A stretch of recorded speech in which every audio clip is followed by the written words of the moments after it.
All right, let's just jump right in. We hear about crypto regulation all the time, right? And usually it's packed with a ton of fear and, uncertainty. But what if the whole story we're being sold is missing the most important part of the picture? What if we're actually on the brink of a moment that looks exactly like one of the biggest growth explosions in the history of the internet?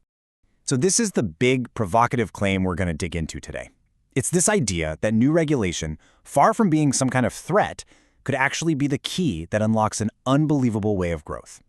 It suggests there's a multi-trillion-dollar story playing out that most of us are completely missing. So yeah, let's unpack that.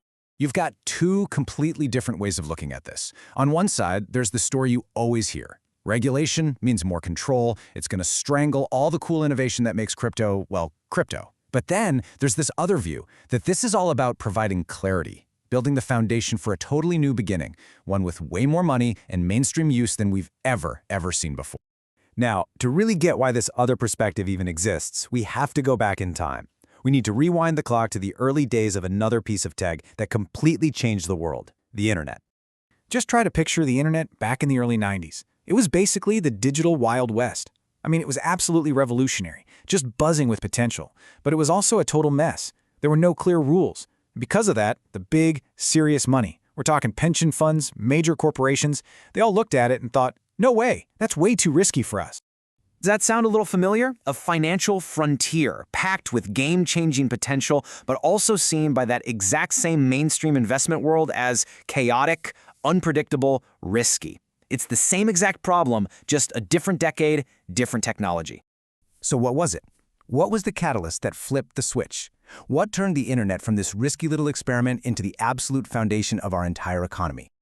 Well, the tipping point was 1996, specifically the Telecommunications Act.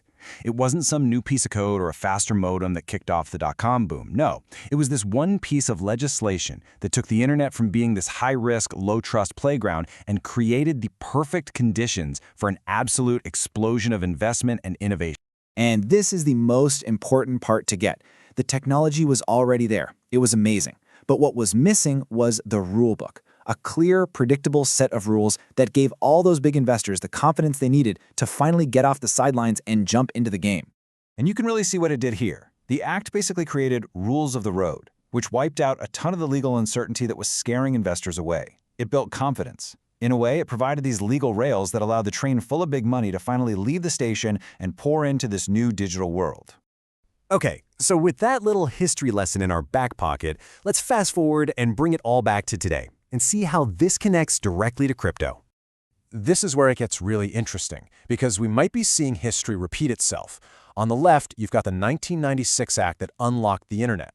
And on the right, you have the bills being talked about right now for crypto. Things designed to provide super basic definitions, like what's a security and what's a commodity. They're trying to do for crypto exactly what that Telecom Act did for the internet. And the process is designed to be pretty much identical. You start where we are now, chaos and uncertainty. Then, some new laws provide that clear rulebook we keep talking about. That rulebook builds confidence, gives a sense of safety for those huge investors, and then boom, that's what opens the floodgates for all that institutional money to finally pour in. And honestly, that's the whole point. This isn't really about controlling what you or I do. It's about creating a safe, predictable playground for the biggest pools of money on the planet to come and participate. So, just how much money are we actually talking about here? So when we say institutional capital, we're not talking about folks like us buying a little crypto here and there. We are talking about the massive, massive funds, the money that manages your parents' pension, the cash sitting in corporate bank accounts, the giant investment firms that measure their money in the trillions. This is the number that gets thrown around. $100 trillion. That's the estimated amount of institutional money that's just sitting on the sidelines right now, pretty much unable to get into the crypto market, because there are no clear rules. Just take a second and really look at all those zeros. And to put that number into perspective, this chart really says it all. See that little bar on the left? That's the entire crypto market today. And that giant bar on the right? That's the potential institutional capital that could come in if those legal rails get built. Seriously, even if a tiny, tiny fraction, like 1 or 2% of that money moves into crypto, it would absolutely dwarf the market we have today. So this brings us right back to the main idea. The whole debate gets reframed. It stops being a conversation about government control, and instead it becomes a conversation about creating clarity.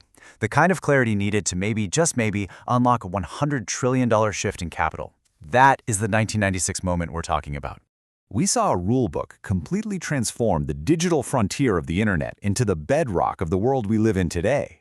And so the big question now is, are we about to watch history do the exact same thing for the financial frontier of crypto?